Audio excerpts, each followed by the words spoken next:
नमस्कार मंडळी, चला आज बनवूया आपण पंचरत्न डाळ। त्याच्यासाठी 5 प्रकारच्या डाळी घेतल्या आहे मी।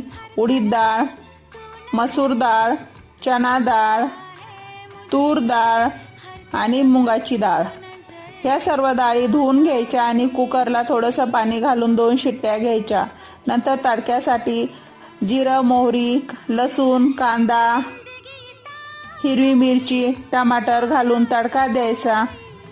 थोडंसं परतवून झाला की आपल्या घरगुती मसाले घालायचे।